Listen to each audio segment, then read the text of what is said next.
Ito ang mainit na balita na dapat malaman ng taong bayan at tila usap-usapan ngayon sa mundo ng social media matapos nga ang mga controversial na kinakasangkutan ng Marcos administration patungkol sa umano'y maanomalyang flood control projects at ang tila questionabling pagtalaga nito kay DOJ Secretary Boying Remulla bilang bagong ombudsman ng ating bansa. Kaya naman tila binasag na nga ng Iglesia ni Cristo ang kanilang katahimikan at harapang nagsalita na sa publiko na siyang tila gumimbal at sumampal ng katotohanan sa gobyernong Agba. Gaano kaya ito katotoo? Ating alamin. Pero bago tayo magpatuloy, kung bago ka pa lang sa aking channel ay huwag mo nang kalimutang mag-like, comment at mag-subscribe para lagi kang updated sa mga susunod nating video.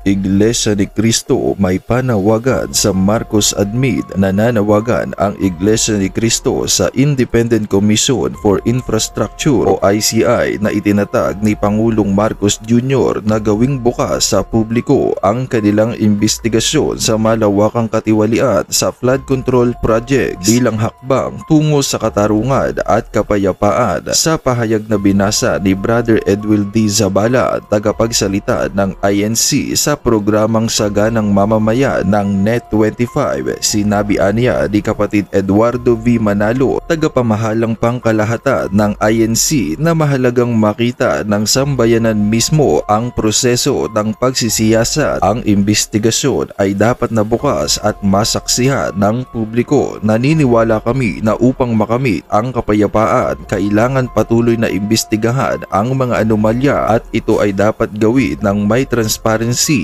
at walang kinikilingan. Ayon sa INC, hindi magiging katanggap-tanggap sa mamamayan ang anumang resulta ng ICI kung ito ay gagawin ng palihim dahil ito'y magdudulot lamang ng pagdududa at kalituhan. Tulad ng maraming Pilipino, naghihintay din kami hindi lamang sa resulta kundi sa kung paano ito isasagawa ng walang pag-aalinlangan. Dagdag pa niya, dapat managot ang mga nasa likod ng pagnanakaw ng daang bilyong piso mula sa kaban ng bayan, lalo na sa panahong naghihirap ang mga mamamayan. Anong masasabi nyo dito mga kababayan? Para sa buo pang detalye ng balita, narito't panoorin natin ang full video. Ano na ba ang masasabi nitong mga ng iglesia dito sa mga kasulukuyang kaganapan sa ating bayan?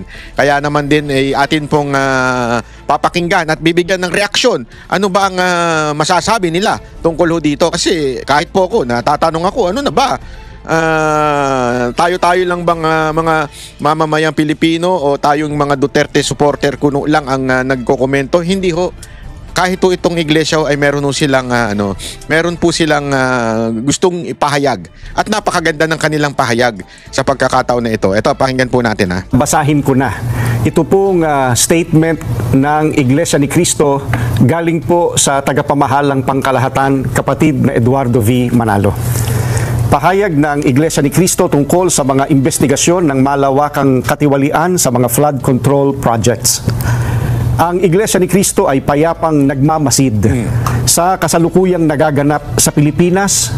Kalakip ang pananalangin sa Diyos na sana ang makapamayani sa ating bansa ay ang kapayapaan at katarungan. Ang mga pagtatalo-talo at pag-aalitan na ibinunga ng malaking eskandalo ng katiwalian sa libu-libong flood control projects ng kasalukuyang administrasyon at ang mga pag-aawayang pampulitika ang dahilan ng mga kaguluhan ngayon sa ating bansa. Nakita namin ang ginawang hakbang ng pamahalaan sa layuning alamin ang punot dulo ng mga napaulat na mga anomalya sa mga nasabing proyekto. Bukod sa sinimulang mga pagdinig tungkol dito ng Kamara at Senado, ay itinatag din ang Independent Commission for Infrastructure, ICI. Tulad ng maraming Pilipino, naghihintay din kami hindi lamang sa magiging resulta nito na dapat ay totohanan at mapagtitiwalaan, kundi kung paano ito maisasagawa ng walang pag-aalinlangan. Gaya ng nararapat, kailangang mapanagot ang pinakaugat ng mga pagnanakaw ng daan-daang bilyong piso sa kaban ng bayan. Yun ang maganda doon eh. Malinaw yun, yung pinakaugat. Ako sa tingin ko, merong pahiwatig yun. Yung pinakaugat ang ating tumbukin. Ika nga. Wag lamang yung mga DPWH official o di kaya yung mga kontraktor. Tandaan natin, hindi naman po makakagalaw yung mga animal na yan kung wala hong mga sumusuporta sa kanilang politiko. At higit sa lahat, hindi ho yan makakagalaw nang wala pong bas-bas nung nasa kataas-taasan. Kasi remember, mga banateros, nagsisimula ang budget saan po? Sige nga ho, kayo na hong sumagot. Saan po nagsisimula ang budget? At saan din po nagtatapos ang budget? Ilang beses na po nating pinaliwanag yan dito sa ating channel. Kung ikaw ay isang banatero, siguradong alam mo ang sagot. Kung saan nagsimula ang budget, kahit ano pang lintik na amendment, insertion, o kung ano-anong pa man yan. Pinapalitan lang yung pangalan eh. Dati PIDAP yan eh. Diba? Naging pork barrel pa yan. Kung ano-ano yan eh. Basta anything na ipinasok ng mga congressman, kung ano man ang tawag dyan, damunyo yan. Okay? Ibig sabihin, yung pera na pinasok, inamin, in-insert, o kanong pantawag nila dyan, yan po ay may problema na ho tayo dyan. Okay? Pangalawa, ang tanong, yung pinasok ba na yon sinang-ayunan? Kasi kung hindi naman sasang-ayunan at hindi pipirmahan ng kataas-taasang hukuman, hindi hukuman po, kataas-taasang pumipirma niyan, wala akong mangyayari. Di ba ho? Kaya nga ang punot dulo nito sabi nga ng ating pasensya na po itong kagalang-galang na namumuno din sa iglesia ay sinabi niya nga yung pinakaugat. 'Di ba? Yun dapat ang puntiryahin. Yun talaga ang dapat managot. Sa panahon pa naman ng paghihirap ng mga mamamayan. Ito ay para mailapat ang katarungan at harinaway upang hindi na tularan pa ng iba. Yaon. Subalit, hindi ito magagawa kung ititigil na ang investigasyon ng Senado gaya ng napapabalitang gagawin ng liderato nito dahil sa hindi malinaw na dahilan. Gayon din, hindi rin makatutulong ang investigasyon ng ICI sa palihim nitong pag-iimbestiga. Ano pat anuman ang maging resulta nito ay posibleng hindi maging katanggap-tanggap sa mga mamamayan at makadagdag lamang sa nagaganap na kaguluhan at kawalang katiyakan. Ayaw. Kailangang bukas Yan! at dapat masaksihan ng sambayanan ang mga pagdinig sa isinasagawang investigasyon. Ayan. Kasi nga ho, 'di ba, maalala ninyo dalawa yan Yung Blue Ribbon Committee sa Senado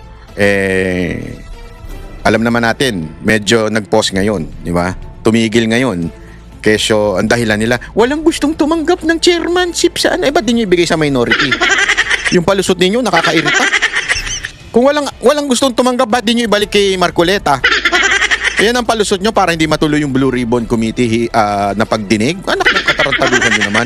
Tapos eto pa, yung ICI, na sabing independent daw pero ayaw naman nila ng transparent. Ang sinasabi ngayon ng iglesia ay dapat transparent. Ayan, sila na po nagsasabi, dapat transparent bukas sa mamamayang Pilipino. Kung hindi, pagdududahan yan. Naniniwala kami na para magkaroon ng kapayapaan, kailangang patuloy na imbestigahan ang malawakang katiwaliang iyon at isagawa ng may transparency at walang kinikilingan o pinagtatakpan. Yan. Isa itong kahayagan ng sinseridad ng mga kinauukulan.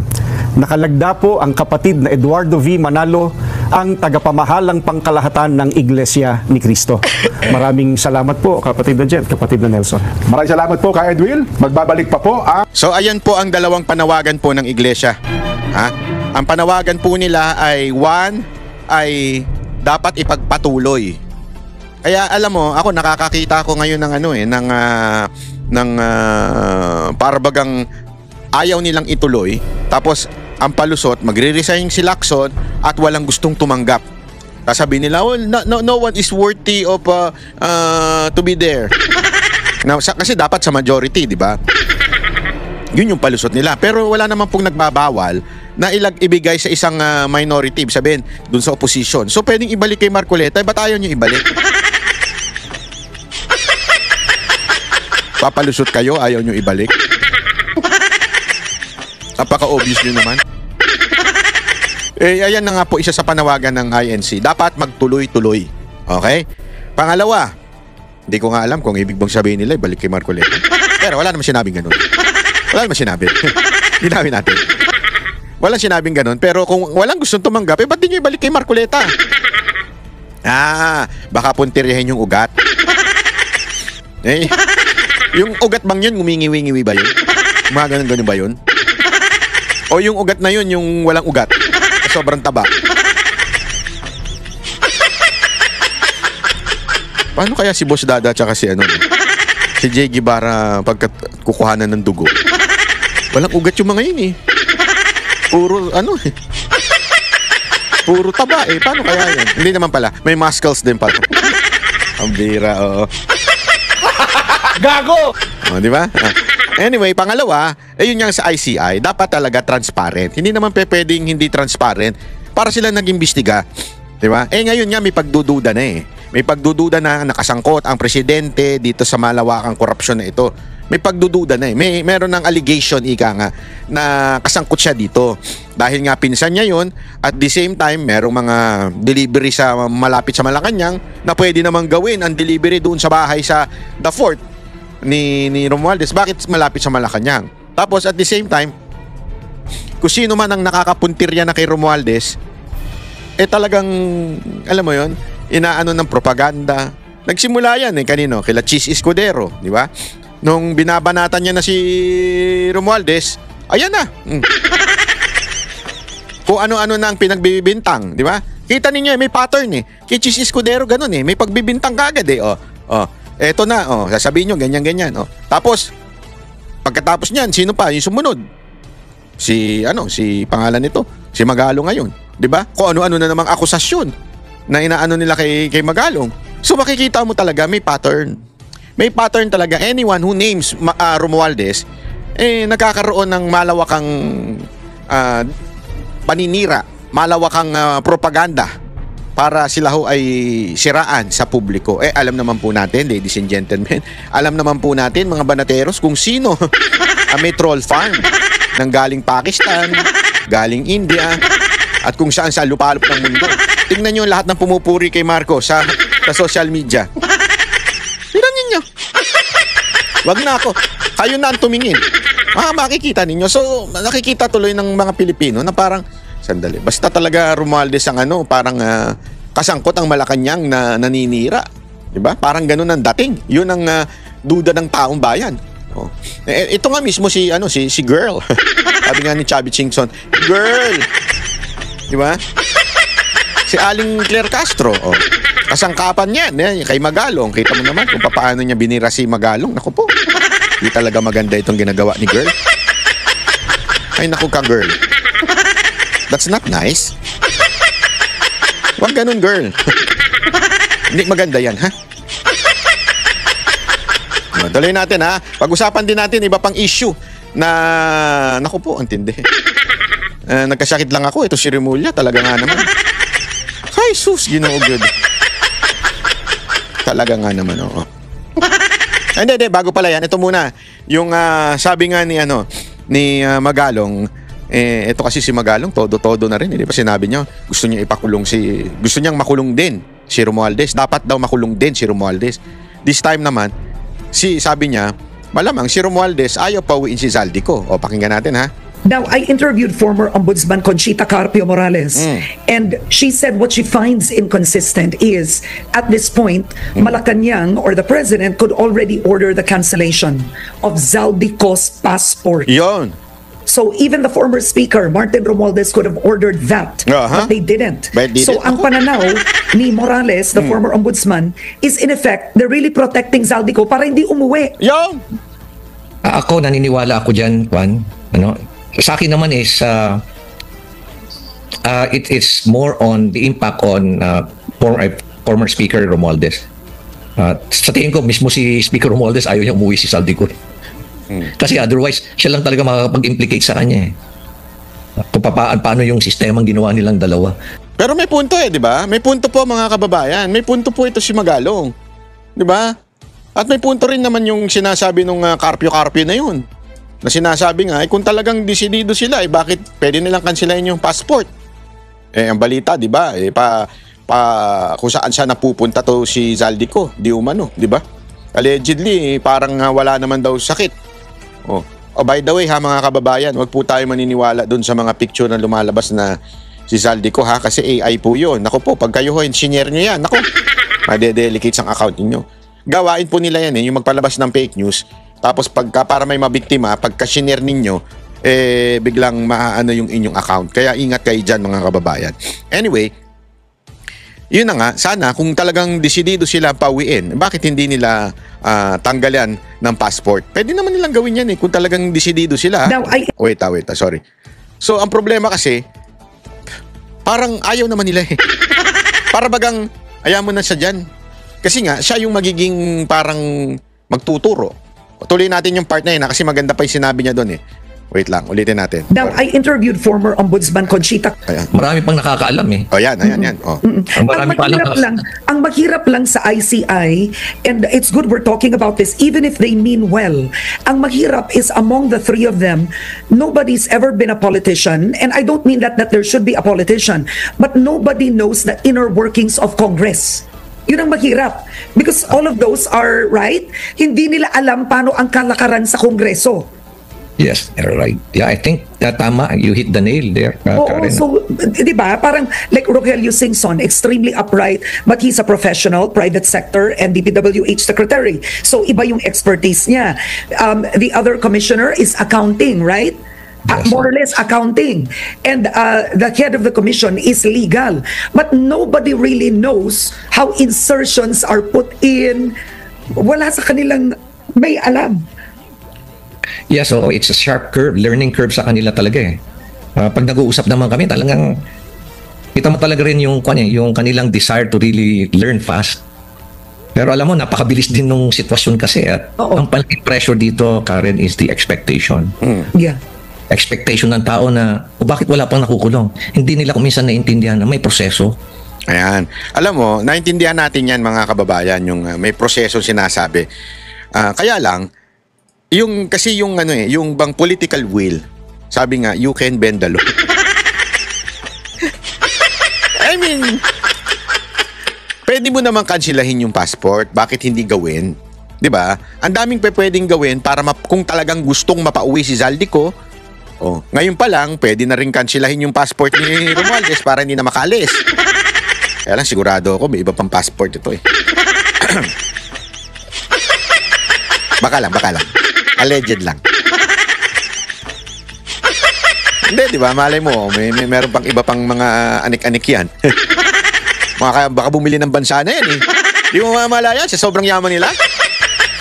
Baka may sarili na silang bansa na merong sariling passport. Malapit na pala yung hearing namin ni Zaldico Sisipot kaya siya o sisipot?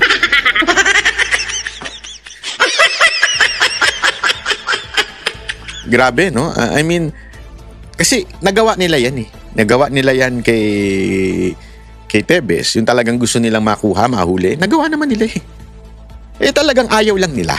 Ganun lang kasimple. Hindi nga pinag-uusapan kung paano siya pauuwiin noon, kaliwat kanan ang daldal ni Remulla tungkol dyan kay Tebes. Kaliwat kanan, gagawin ng lahat ng paraan. Diba? All the resources of the government, ganyan lahat sila. Eto kay Zaldico.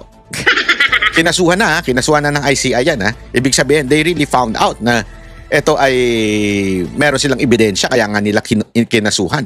Ibig sabihin, hindi haka-haka para sa kanila yon, para sa gobyerno natin. Alam na nila na meron talagang kasalanan yung mama. Pero bakit ayaw pa nilang gawa ng paraan para mapauwi? Tama nga. Baka may maiturong ugat. Kaya nga 'di ba ang sabi ni Magalong, meron siyang tinamaang ugat. Kaya na rin siya tinanggal. Ito pakinggan niyo Pasok. Unang-una, nakita niyo naman, kumbaga parang wala akong karapatang mag-imbestiga. Yun ang message doon sa nilabas ni Yusek Claire na press con niya. Na kumbaga sinabihan ako na wala kang karapatang mag-imbestiga kasi special advisor ka lang. Tapos kung ano-ano pa mga sinabi sa akin. Sir, bakit ba kayo pinigilan? Bakit ba kayo pinigilan? Siguro pinakamagandang tanongin mo dyan si Yusek Castro. Ayun. Pero alam mo, ang laki talaga ng feeling ko nilagay si Castro panggulo. Hindi, pambulabog. Yung pambuisit lang. Nagagampanan niya bullshit na ang taong bayan sa kanya. Hindi lang taong bayan, mga matitinong opisyal, bullshit na sa kanya. So feeling ko, Kaya talaga siya nilagay dyan ni Marcos para mambuisit. Yung para bagang siya yung... Para ako feeling ko lang naman to. Para, ito ang talagang naramdam ko yung... Siguro nag-uusap si Marcos at saka yung asawa niya. Be, kaya ang tawag nila. Be. Sino kaya magandang ilagay natin spokesperson? Kasi ilang beses tayo nagpapalit-palit, wala nangyayari. Tayo talagang pinupuntir yan. Sabi siguro ni Be. Kanyang bebe. Be, alam mo Be, meron akong kilala, kupal. Imagination lang ho ito, imagination lang ho. Meron akong kilalang kupal na vlogger. Tapos abogado naman siya. Tapos parang palingkera. Lagay natin. Sabi naman ni Marcos, bakit naman yan, Be? Ayoko naman yan, Be. Walang ka honor-honor, walang ka class-class. Sabi naman ni Be, Be, yun nga ang punto, Be. Maglagay tayo ng burat dyan. Maglagay tayo ng yung manggugulo. Yung mga away. Mambibira, mambabash, mangtotrol. Para siya na ang baratan at banatan, hindi na tayo. Sabi naman ni BBM. Sabi ni BBM, ay, magaling niya, maganda yan. Oh, maganda yung ginagawa mo, ha? Maganda yung suggestion mo na yan. Ha? Sige, iba ka talaga. Iba ka? O sige nga, pasingot naman yung dala-dala mong, ano ba to? Cake. Siyempre, sisingutin mo na yung cake, aamoy mo na, oh. Pag amoy ng cake, tikman na natin. Yan ang ibig ko sabihin ng singot. Ha? Baka nililinaw ko lang, ha? Yung singot na yun kasi siyempre, aamoy mo muna, di ba? Halimbawa, kape. Ganyan. Ang bango, Be. Be, ang bango nito, Be. Be, ang bango, Be. Tapos saka mo ngayon inumin. Di ba? Sisingutin mo muna. Hindi, kasi ganun talaga, di ba? Yung sa red wine nga, eh. Di ba, pag bibigyan ka, alam mo sa mga class na restaurant, eh. Nagpunta ako dyan sa Paris. Tangin na, shit. Sabi ko, kakain ako sa pinakamasarap na steak. Pa-reserve ako. Tapos, pagpasok ko, French na ako nung magandang waitress. Siyempre, ako naman. Kunwari, sosyal. Just for one. Wala tayong kasama, bro. Tapos, pasok tayo doon. Diba? Pagpasok natin doon, order na ng, what kind of wine do you want? Sabi ko. Anything you want. No? Ay, may suggest. Ganyan siya. May suggestion siya. Okay, sige. Tapos, kinuha na, laki ng baso, di ba? Laki ng baso ng mga red wine, eh. Hindi ko alam ba't ang laki-laki nun. Laki ng baso ng red wine, tapos nag-ano siya. Ganun lagay siya ng konti. Tapos kapiraso lang. Ay, napanood ko sa mga sosyal na mga pelikula. Alug-alugin mo yun, eh. Gaganon-ganon mo yun, tapos i-smell mo muna. Siyempre, magpa-sosyal na rin tayo. Tapos, amoy natin. Ganun pa. Tapos, konting tikim lang, wag lalagukin, ha? Hindi shot glass yun. Tinikman ko lang. Dahan-dahan. Perfect, sabi. Hindi ko naman alam kung anong lasa ng iba, eh. Basta perfect na lang kasi nakakahiya naman kung sasabihin ko, I don't like that, open another bottle. Diba? Hindi ko alam para saan yun, eh. Ano yun? Pagka sinabi mo bang hindi masarap, papalitan nila yung boteng hawak nila? Kasi kakabukas lang, eh. Ba't pag pinatitikim? Ba't pinatitikim sa akin yan? Pwede ko bang bawiin? Basta tikman mo, basta ganun. Ay, sabi ko, perfect. Come on, por.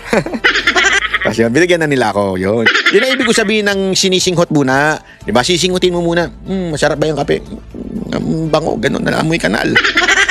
Tapos saka mo yung inumin, diba? Ganun ang ibig ko sabihin. So, ganun ang ginawa ni BBM. Nung kausap yung asawa niya. Sabi niya, Be, pasinghot naman. Sandali, sinisinghot pa ako. Sinisinghot pa nila yung cake para bago nila tikman yung cake. Nakakay talaga, oo. Gago!